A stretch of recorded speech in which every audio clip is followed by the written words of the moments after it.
Bom dia, bem-vindos à celebração do culto online da Igreja Evangélica Batista de Águeda. Que a paz do nosso Deus seja com todos vós. Antes de iniciarmos o culto, queremos deixar alguns anúncios. Devido às restrições impostas pela atual situação de pandemia, continuamos com as atividades presenciais suspensas. Ainda assim, queremos lembrar todos os irmãos que temos a reunião de estudo bíblico e oração à sexta-feira, às 21 horas, via Zoom ou Google Meet, conforme os links enviados para o grupo do WhatsApp onde te encontro. Estão também disponíveis os cultos dominicais na página do Facebook e YouTube da Igreja. Apelamos a todos que, como filhos de Deus e discípulos de Jesus, sejamos irrepreensíveis e exemplares no cumprimento das indicações das autoridades, no esforço de ultrapassarmos esta situação tão difícil que o nosso país atravessa.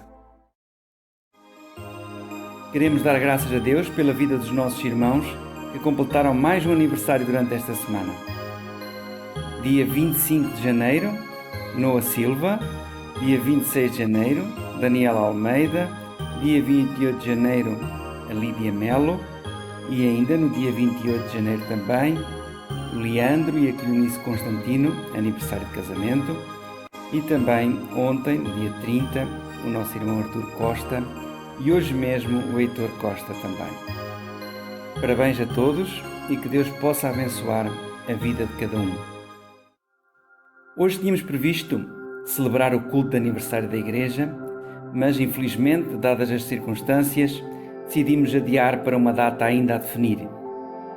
Quando pudermos voltar a reunir-nos presencialmente e assim juntos, com toda a alegria, podermos bendizer e agradecer ao nosso bom Pai Celeste pelas muitas bênçãos que nos tem dado e pelo sustento desta sua igreja aqui em Águeda.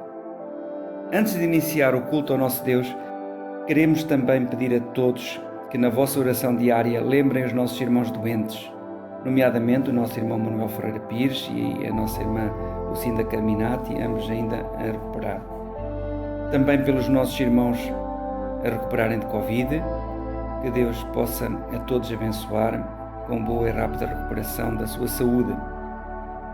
Que Deus nos possa abençoar com toda a ousadia e sabedoria e amor para sermos capazes de refletir a sua luz e assim abençoar aqueles que estão ao nosso redor e que nestes dias, mais que nunca, procuram algo que lhes dê esperança. Que Deus nos dê uma boa semana. Fiquemos agora com o culto de adoração ao nosso Deus.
Olá, queridos irmãos. A graça e a paz do Nosso Senhor a todos os que estão desse lado. Infelizmente, mais uma vez vivemos tempos turbulentos de grande tristeza e preocupação. E foi exatamente em horas sombrias de incerteza que Davi escreveu uma canção que todos nós conhecemos como Salmo 23.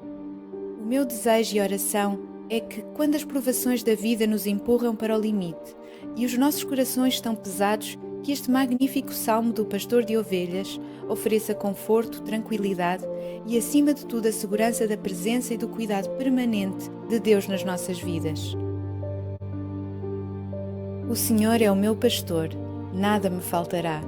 Deitar-me faz em verdes pastos, guia-me mansamente a águas tranquilas, refrigera a minha alma. Guia-me pelas veredas da justiça, por amor do seu nome. Ainda que eu andasse pelo vale da sombra da morte, não temeria mal algum, porque tu estás comigo.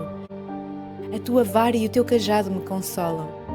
Preparas uma mesa perante mim na presença dos meus inimigos. Unges a minha cabeça com óleo e o meu cálice transborda.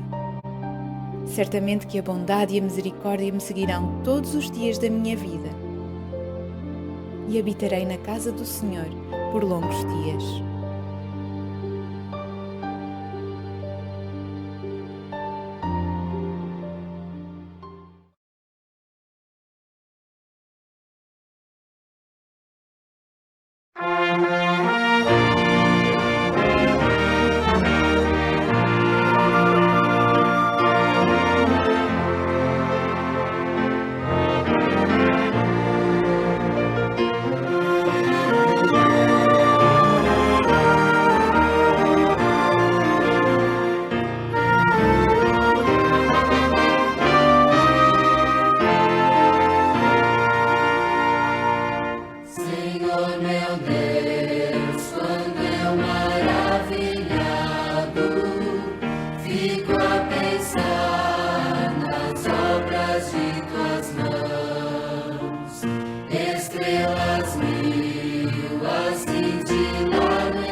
Queridos irmãos, bom dia. Neste dia estamos a voltar às nossas mensagens sobre guerra espiritual e, portanto, estamos quase a terminar em Efésios, no capítulo 6, portanto, a armadura do cristão, a panóplia do cristão, e nós hoje vamos estudar sobre a espada do Espírito. E nós voltaremos então a ler este texto de Efésios 6, 10 a 18, que diz assim: No demais, irmãos meus, sejam fortalecidos no Senhor e na força do seu poder. Revesti-vos de toda a armadura de Deus, para que possais estar firmes contra as astutas ciladas do diabo. Porque não temos que lutar contra carne e sangue, mas sim contra os principados, contra as potestades, contra os príncipes das trevas deste século, contra as hostes espirituais da maldade nos lugares celestiais. Portanto, tomai toda a armadura de Deus, para que possais resistir no dia mau e, havendo feito tudo, ficar firmes. Estai, pois, firmes, tendo cingidos os vossos lombos com a verdade e vestida a couraça da justiça, e calçados os pés na preparação do Evangelho da paz, tomando sobretudo o escudo da fé, com o qual podereis apagar todos os dardos inflamados do maligno. Tomai também o capacete da salvação e a espada do Espírito, que é a palavra de Deus, orando em todo o tempo, com toda a oração e súplica no Espírito, e vigiando nisso com toda a perseverança e súplica por todos os santos. Nós hoje vamos então incidir a nossa atenção, portanto, no versículo 17, onde também nos fala no início no capacete da salvação. E nós já falámos um pouco sobre a questão do capacete da salvação. Existem vários textos na Bíblia que utilizam esta alusão da salvação ser um capacete, ser uma proteção para a nossa mente, e nós já vimos numa mensagem então dedicada ao capacete da salvação, que ela realmente transmite segurança na nossa salvação em Cristo, transmite também saúde mental e transmite, portanto, esclarecimento sobre a essência da salvação e do Evangelho em que cremos, para nos capacitar também a compartilhá-lo com outras pessoas. E hoje nós vamos falar sobre a espada do Espírito. E a primeira coisa que nós encontramos acerca da espada do Espírito é precisamente que a espada do Espírito é a palavra de Deus. E portanto, nós temos isso aí mesmo no versículo 17, onde diz: e a espada do Espírito, que é a palavra de Deus. E também nós encontramos textos que se referem à palavra de Deus com esta qualidade da espada do Espírito. Por exemplo, em Apocalipse 1,16 diz que aquele que tinha na sua mão direita as 7 estrelas, da sua boca saiu uma aguda espada de 2 gumes, e o seu rosto era como o sol quando na sua força resplandece.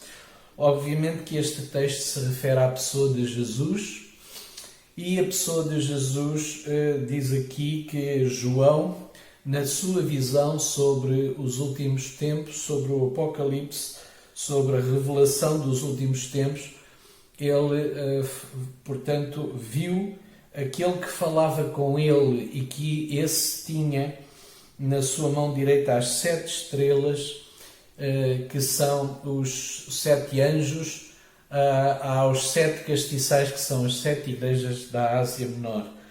E na sua boca, diz o texto, saía uma aguda espada de 2 fios. E quando nós pensamos nisto, é uma imagem que não sei se para alguns será mais fácil do que para outros visualizar isto. Imaginem realmente aquela figura que João descreve nos versículos anteriores e que da sua boca, não é? Imaginem a boca daquela figura majestosa a abrir-se e dela sair de repente uma espada aguda de 2 gumes para fazer o quê? Diz então depois no versículo 19 do Apocalipse, no versículo 11 diz: "E ouvi o céu aberto, e eis um cavalo branco, e o que estava sentado sobre ele chama-se Fiel e Verdadeiro, e julga e luta com justiça." E depois no versículo 13: "E estava vestido de uma veste salpicada de sangue, e o nome pelo qual se chama é a Palavra de Deus. E da sua boca", diz o versículo 15, "saía uma aguda espada para ferir com ela as nações." E no versículo 16: "E na veste e na sua coxa tem escrito este nome: Rei dos Reis e Senhor dos Senhores." Portanto, João mais uma vez tem uma visão sobre a pessoa de Jesus glorificado, reinando e montado no seu cavalo de conquista, portanto, alcançando a vitória final, e diz que ele, da sua boca sai então a espada de 2 gumes e que o seu próprio nome é a Palavra de Deus. E nós sabemos perfeitamente que isto se refere àquilo que João já tinha escrito no seu Evangelho, no início do seu Evangelho. No princípio era a Palavra, ou o Verbo, e a Palavra estava com Deus desde o início, e a Palavra era Deus. Portanto, Jesus Cristo é a Palavra encarnada, a Palavra tornada ser humano, a Palavra entre nós, o Verbo entre nós, e Ele mesmo tem na sua boca a Palavra de Deus, porque Ele é a própria Palavra personificada. Mas nós devemos compreender a força desta imagem. Eventualmente João poderia ter visto Jesus da mesma forma, montado no seu cavalo branco, poderia ter visto Jesus cavalgando em vitória, e poderia ser que até Jesus estivesse empunhando a espada de 2 gumes.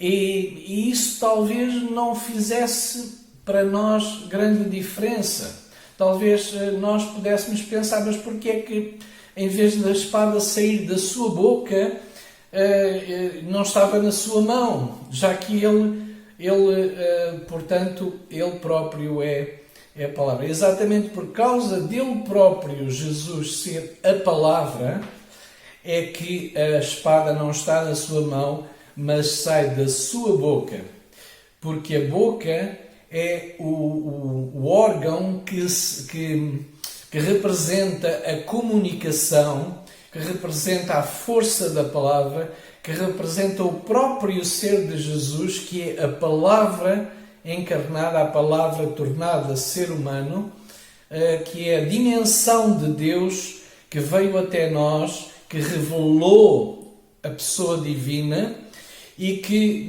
no seu poder, na sua força, essa revelação não é apenas informação, mas é poder para destruir os inimigos. E nós temos, então,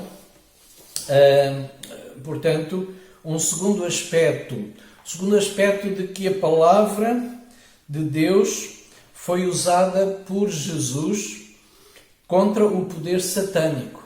Nós vemos, por exemplo, em Lucas 4, 1 a 13, quando Jesus é conduzido ao deserto para ser tentado pelo diabo, que Jesus sempre ripostou-se, Jesus sempre lutou, Jesus sempre usou a palavra para desarmar o inimigo, para desarmar Satanás. E ele usou essa palavra, sendo que ele repetiu constantemente: está escrito, também está escrito. E quando Satanás tentou usar a palavra de Deus indevidamente fora de contexto, e Jesus utilizou-a então em todo o seu poder, em toda a sua eficácia, respondendo ao inimigo: está escrito, também está escrito. Então, a palavra de Deus é uma arma para ser usada contra o poder satânico. Mas também é uma arma, em terceiro lugar, que queremos enfatizar, é uma arma contra os poderes humanos que são manipulados por Satanás, mas que são poderes, são domínios, são dominações humanas, autoridades humanas, embora estejam a ser manipulados pelo inimigo. Diz em Jeremias 51:20: Tu és o meu martelo, as minhas armas de guerra, e contigo despedaçarei nações e contigo destruirei os reis. A palavra de Deus também é comparada ao martelo de guerra, ao martelo que destrói, esmiuça e desfaz a rocha. Isto muitas vezes se referiu também ao povo de Edom, os Edonitas, que se vangloriavam de viver nas altas rochas, portanto no planalto de Edom, e que se sentiam seguros por causa de viverem no meio de um planalto cujo acesso era só, muitas vezes, pois não havia outros acessos que inimigos pudessem usar, a não ser uma estreita cordilheira com paredes de rocha de 22 metros de cada lado, e facilmente os edonitas poderiam destruir os seus inimigos, fossem eles quais fossem. E nós sabemos que Deus, portanto, se enfureceu pela sua infidelidade e pela forma como eles se voltaram contra Israel, e ele, apesar dos seus recursos e do seu lugar seguro, os edomitas foram totalmente destruídos e varridos da face da terra. E nós, portanto, temos a ideia de que a palavra de Deus também é martelo que esmiuça, que desfaz a rocha e que destrói o império da rocha, digamos assim, que não é, neste caso, a rocha, neste caso não será Cristo, porque se fosse eles estariam realmente seguros, mas as rochas que eles consideravam ser a sua segurança. Portanto, também, em relação à palavra de Deus ser uma espada de dois gumes, diz também em Apocalipse, no capítulo 19, os versos 17, 18, 19, 20 e 21, diz assim: Eu vi um anjo que estava no sol e clamou com grande voz, dizendo a todas as aves que voavam pelo meio do céu: Vinde e ajuntai-vos à ceia do grande Deus, para que comais a carne dos reis, e a carne dos tribunos, e a carne dos fortes, e a carne dos cavalos, e dos que sobre eles se assentam, e a carne de todos os homens, livres e servos, pequenos e grandes. E vi a besta e os reis da terra e os seus exércitos reunidos, para fazerem guerra àquele que estava assentado sobre o cavalo e ao seu exército. A besta foi presa, e com ela o falso profeta, que diante dela fizera os sinais com que enganou os que receberam o sinal da besta e adoraram a sua imagem. Estes dois foram lançados vivos no ardente lago de fogo e de enxofre, e os demais foram mortos com a espada que saía da boca do que estava assentado sobre o cavalo, e todas as aves se fartaram das suas carnes. Portanto, mais uma vez, uma visão da batalha final, onde Jesus portanto, o triunfador, aquele que triunfa, que tem a espada que sai da sua boca e que destrói os poderes humanos ao serviço do inimigo. Portanto, então nós já vimos que a espada é a palavra de Deus. Em segundo lugar, que é uma arma contra o poder satânico. Em terceiro lugar, que é uma arma contra os poderes humanos, porque então neste texto nós vimos que portanto, esse anjo que estava no sol convoca as aves dos céus para comerem a carne dos reis e dos tribunos e dos fortes, a carne dos cavalos e a carne de todos os homens, livres e servos, pequenos e grandes, todos aqueles que não pertencem ao Cordeiro de Deus, o Cordeiro triunfante, ao Senhor dos Senhores, o Rei dos Reis, à Palavra de Deus. Portanto, a Palavra de Deus, meus irmãos, muitas vezes nós pensamos, a Palavra de Deus, é a Bíblia. A Palavra de Deus é a Bíblia e ela está escrita, eu tenho uma Bíblia em casa, eu leio a Bíblia, são textos muito edificantes, são textos muito bons, são textos que nos ajudam a endireitar a nossa vida, são textos que nos orientam, como diz a palavra, lâmpada para os meus pés é a tua palavra e luz para o meu caminho, e portanto iluminam, esclarecem, educam, corrigem, como diz o texto. Portanto, toda a palavra é boa para admoestar, para corrigir, para aconselhar, enfim. Mas, nestes textos, nós adquirimos uma nova visão sobre a palavra de Deus, o poder que ela tem, a dimensão de força e de força, de poder, de autoridade vinda da boca do próprio Deus em Cristo. A própria palavra de Deus que está escrita, não esqueçamos que o texto diz que ela é viva e ativa, como nos diz em Hebreus 4:12, porque a palavra de Deus é viva e eficaz e mais penetrante do que qualquer espada de 2 gumes, e penetra até à divisão da alma e do espírito e das juntas e medulas, e é apta para discernir os pensamentos e intenções do coração.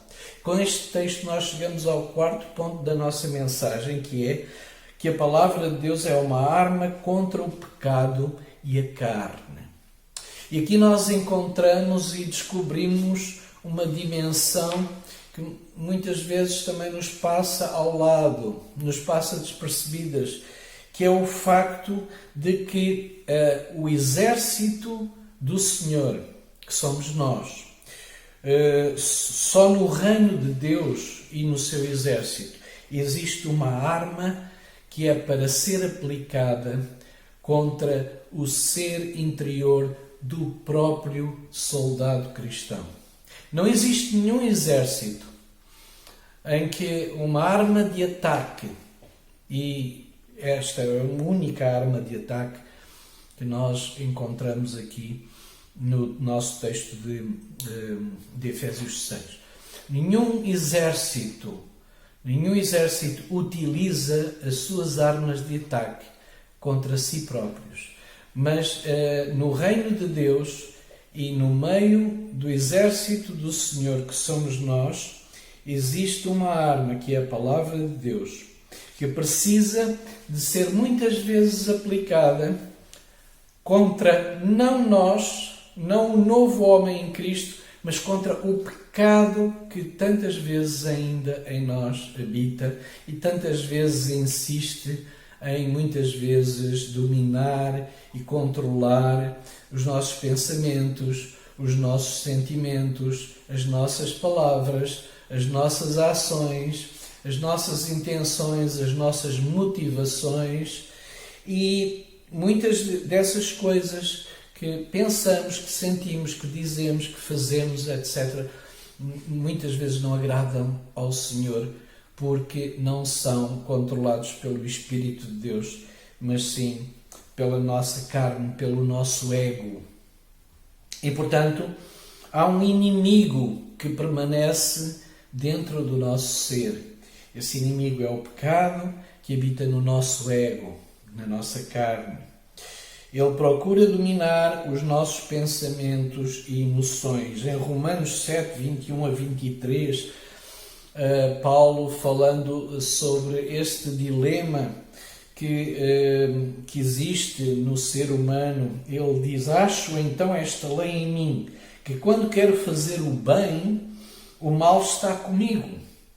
Porque, segundo o homem interior, ele refere-se, pois, à dimensão espiritual, à nossa dimensão espiritual, tenho prazer na lei de Deus, mas vejo nos meus membros, isto é, na minha carne, no meu ego, outra lei que batalha contra a lei do meu entendimento e me prende debaixo da lei do pecado que está nos meus membros. Ora bem, meus irmãos, a lei do pecado e da morte, diz ele depois mais à frente, é uma lei da qual nós fomos libertos pela lei do Espírito de vida. Portanto, nós não estamos mais sujeitos à lei do pecado e da morte. Não estamos mais debaixo da maldição da condenação eterna.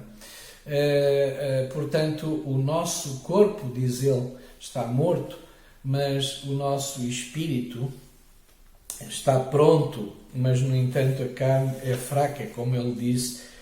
Portanto, também aqui, depois, num dos textos onde nós podemos também encontrar essa afirmação, que é Mateus 26, 41, e disse Jesus que o espírito está pronto, mas a carne é fraca. Portanto, ele disse isso aos seus discípulos, quando Pedro, Tiago e João, quando pediu para eles orarem, e eles adormeceram no jardim do Getsemane. Tiago diz-nos também que há uma guerra travada no nosso próprio ser. Ele diz: de onde vêm as guerras e pelejas entre vós? Porventura não vêm disto, a saber, dos vossos deleites que nos vossos membros guerreiam, isto é, na vossa carne, no vosso ego, por sujeitos à tentação?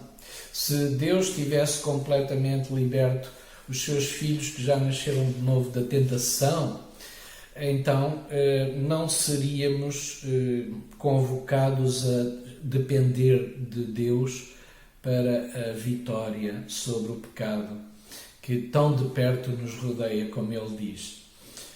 Portanto, nós encontramos então uma característica na espada do Espírito, é que ela é para além de ser uma arma contra Satanás, para além de ser uma arma contra os poderes humanos, para além de ser uma arma poderosíssima, porque é a palavra de Deus que vai alcançar vitória final sobre todos os inimigos.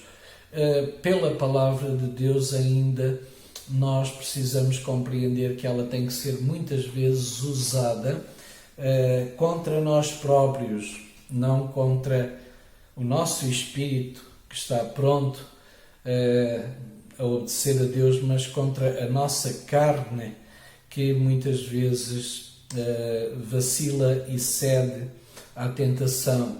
Então nós encontramos uma arma na panóplia do cristão que tem que ser usada contra nós próprios, os soldados cristãos, contra o pecado, porque o inimigo, porque um dos campos de batalha e o principal, provavelmente, pois o principal campo de batalha onde temos que travar as nossas batalhas espirituais contra as potestades e contra, portanto, os nossos inimigos espirituais, esse campo de batalha somos nós próprios.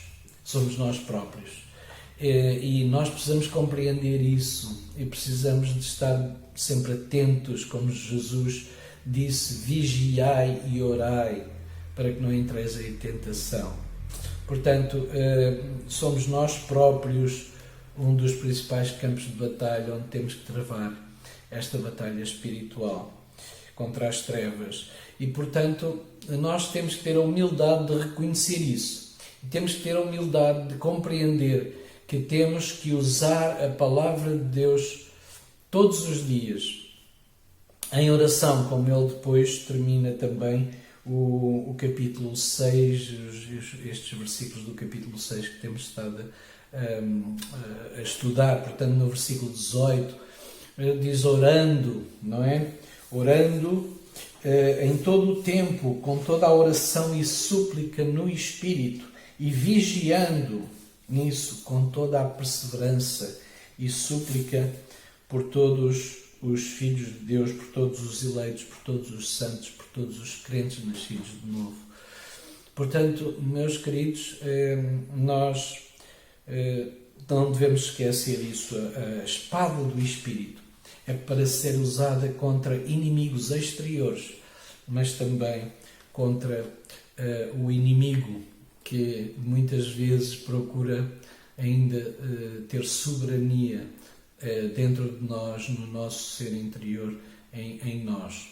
E procura habitar na nossa carne, no nosso ego, para levar-nos a satisfazer os nossos próprios deleites, as nossas próprias vontades, a nossa própria opinião, muitas vezes, e as nossas próprias escolhas.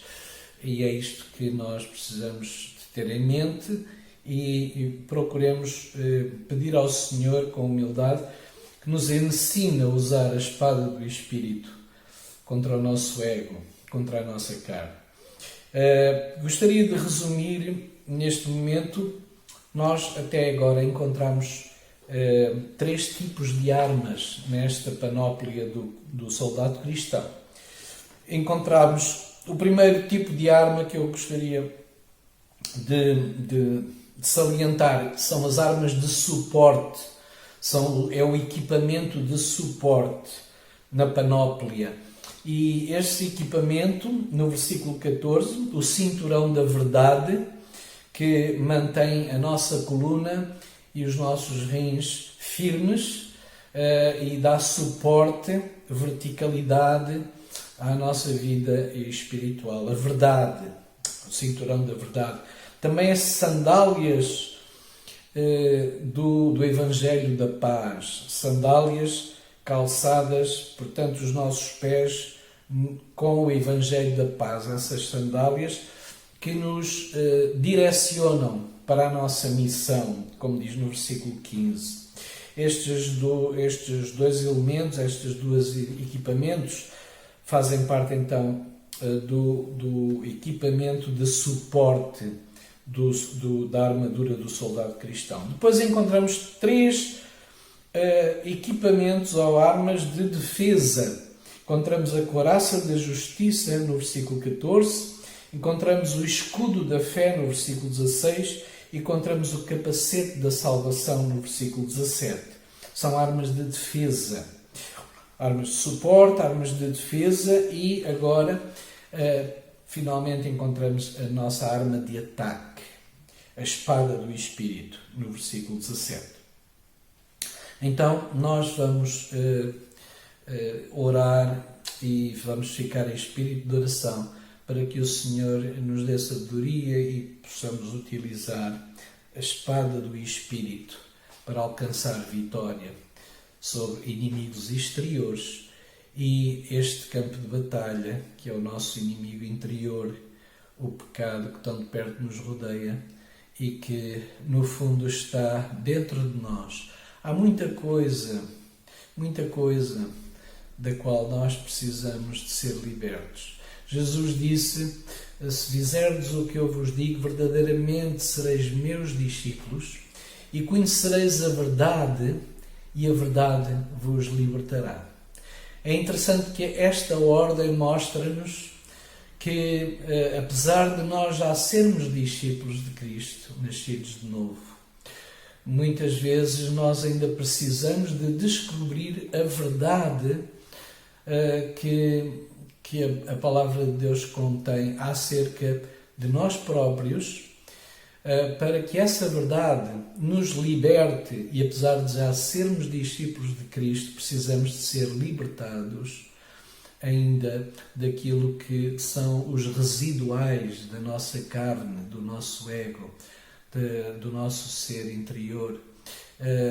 Há traumas que precisam de ser curados, há complexos dos quais precisamos de ser libertos, há ira recalcada, há fantasmas do passado, e nós precisamos de ser curados e libertos de tudo isso. E Jesus disse: conhecereis a verdade.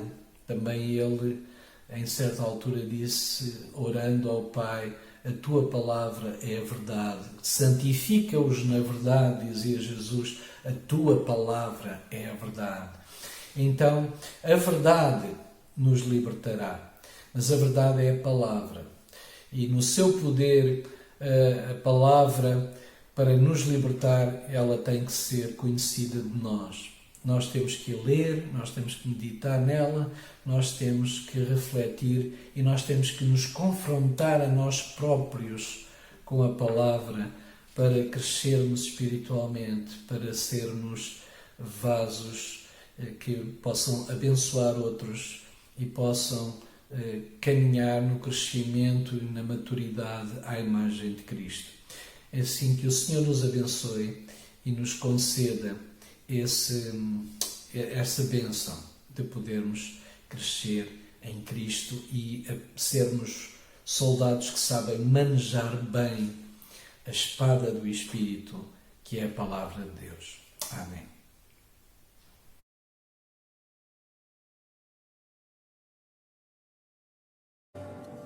Vamos cantar a Deus.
Mm-hmm.